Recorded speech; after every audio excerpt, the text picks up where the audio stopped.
د جپبتوب وکړ. نن یې واخیسته د افغانستان ټول واک د پینټاګون په امر په سغو پمپغ جپب هیبتکو طالب مشرتابه په لاس ورکړ. او پینټاګون به څه وکړ؟ د دې په ځای هماغه چې د طالب غوښتنه وه د هغه په ځای د ISI د ادارې لپاره د اسلام آباد طالب شبکه چې د حقاني شبکه ده په کابل واکمنه کړله. او د هغو په وجود کې ما تاسو ته ووایي چې دغه د ګوره داعش را جوړوي. د افغانستان سیاسي حالات تاسو وګورئ چې طالب 80,000 وسلوال کسان درلودل، 15,000 ځوانان باندې دهارۍ وکړلې، دوی د مست ګرځ. طالب د قرآن نسکمپات جوړ کړل، پرون یې عکسونه حرام ګڼلي وو، نن یې روا کړي، پرون یې کامره و تلویزیون و میډیا حرام کړي وو، نن یې حلال کړي دي. او د قرآن نسکمپات جوړ کړ، په خلکو انتحارۍ وکړلې، نن دوی مزې کوي. او هغه تاریخ تیر شوی شریعت چې یو تاریخ تیر شوی قانون دی، هغه دوی په دې پوه شول چې دا خو نشي عملي کولی. هغه تاریخ تیر شوی فقه د شریعت په هغه باندې د نن ورځې د ژوند سره د ننګونې وړ ده. هغه دوی پوهېدل چې دوی نشي کولی، نو ځکه خو اوس دوی پینټاګون ورته ووایي چې تاسو په دا د ظاهرشاه د دوران اساسي قانون راخلی یا په هغو کې به د جپب خمیني د سیستم برخې ور دننه کوئ. که تاسو په یاد وي په 9 مارچ دنپغو پمبغو شمپغ جپب امرالله صالح یوه مرکه وکړه چې په هغه کې ده ووایي چې د حقاني مدرسې کسان راځي وایي موږ ته به اوس د مسلمانۍ لایسنس راکوي. نو دا ټوله پروژه د پینټاګون په لاس کې ده، او پینټاګون افغانستان مغه د قدرت 5 جزیرو خواته یې وړي، او دا په طبیعي ډول جوړوي. دغه اساسي قانون، دغه د ښځو حقوق، دغه تلویزیوني مرکې، دا ویناوې، دا د بشر حقوق، دا د ګوندونو جوړول، دا ټول مسایل به طالب کې هغه درز واچوي چې اول به 2 ټوټې شي. یوه ټوټه به په کابل کې ناست وي چې خلکو نه پیسې راواړوي چې هله مرستې وکړئ، پیسې راوړئ، او دلته بشر حقوقو پلانیو ډینګیو دا او هغه به وي. ځینې کسان به په واک کې اورې راولي ته ویسته کوي، مجبوره کېږي ډېر کسان به د واکه لرې کړي، نوي کسان به راولي د دې دپاره چې دوی فنډونه ترلاسه کړي. او که فنډونه ترلاسه نه کړي، تعزیرات په خپله لوږه د دوی منځ کې درز راولي چې په کابل کې به دوی یو ډول حکومت وي، نصره ښامار به وي، په ولایاتو کې به هغه سخت دریځ کسان ISI ځای په ځای کړي چې هغلته به دوی هغه کړنې وکړي چې ټولې دنیا ته د دوی عمل لکه په عراق او سوریه کې د داعشو د القاعدې عملونه د یزیدي قوم په مقابل کې دنیا ته رسوا کړل، دوی به هم دغسې رسوا کړي. او په دې سره به خپله خلک ټوله دنیا د دغو سیاسي او سکمپاتي عمارت نه د اسلام د سیاست نه به کرکه پیدا کړي، او د دوی زوال به خپله پیل شي.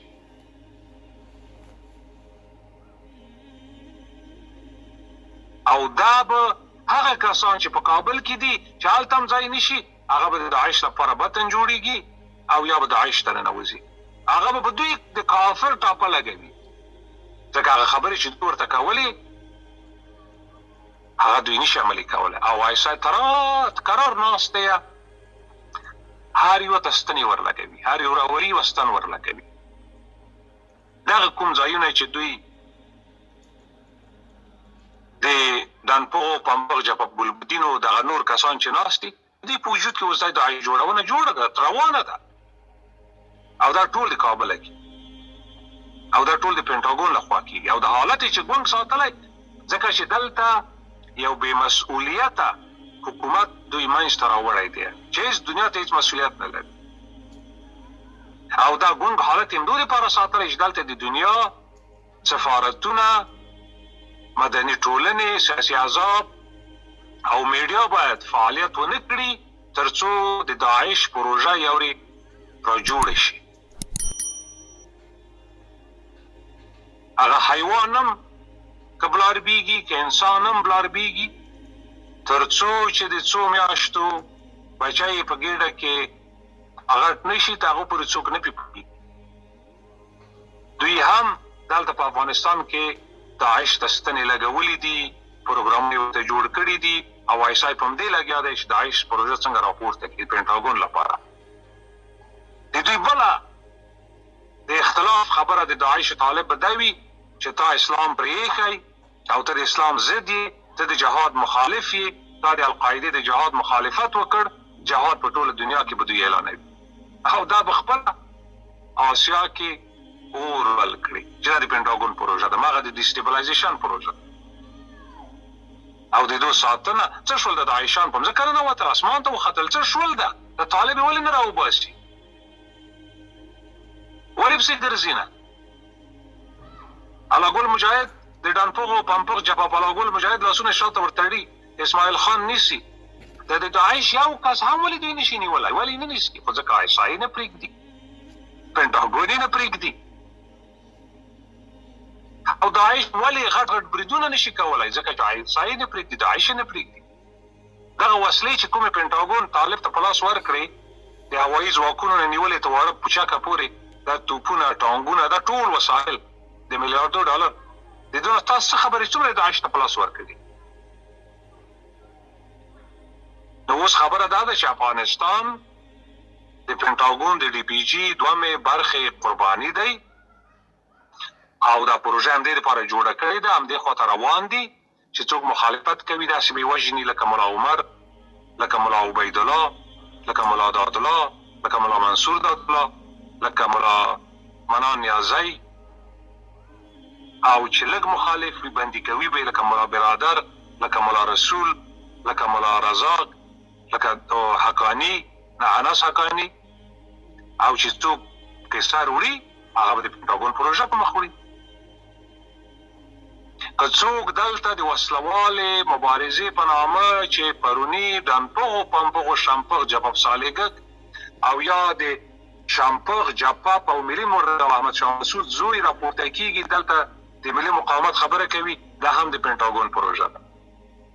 افغانانو ته پکار ده چې په حقیقت پوه شي په رښتیا پوه شي دا نصر من الله نه و دا نصر من الپینټاګون و دا اسلامي امارت نه دی دا سکمپاتي امارت دی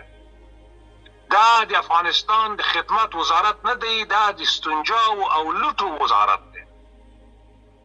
دا استنجابازان دا د استنجاو د لوټو ماهرین اوس کابینه کې ناست دي فقط دې ته ناست دي چې دوی خپل شهوتونه ساړه کړي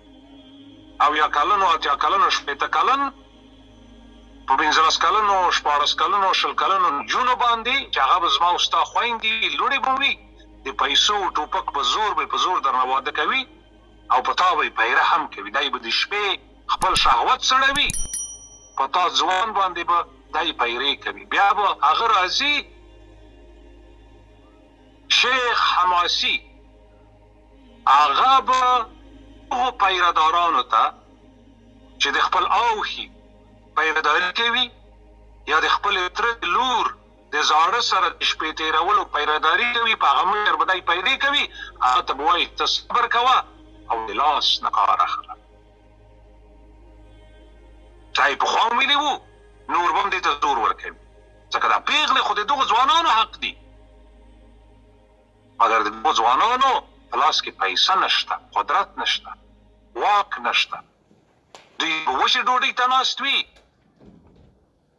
او شیخ حماسي به د جنت کیسې ورته کوي د صبر کیسې ورته کوي او مشر به په دې دنیا په 80 کلنۍ او 80 کلنۍ باندې 3-4 پېغلې کتار کړي وي هره شپه به شهوت څړوي پرتوګ به یې په یو ځای ولاړ وي نیشې به یې په بل ځای وي په وایګره ګولۍ او پسې به لیونی وي دوی ته به ګولۍ خلک راوړي دغه ځوانان به په همدغو ودونو کې په دوی به انتحارۍ کوي زه حق زما و همدا ودونو کې به دا زاړه ملایان وژني هغه وخت تېر دی چې خلک نه پوهېدل تاسو به دا مرګونه ګورئ ځکه دوی هغه اور په دین کې نه یوست هغه د دین اسکامپات جوړ کړل چې دوی به خپله خوراک ترې جوړي او دغه ځوانان به د داعش د لیکونه یا د خپلو پیرو د لیکونه دا بریدونه کوي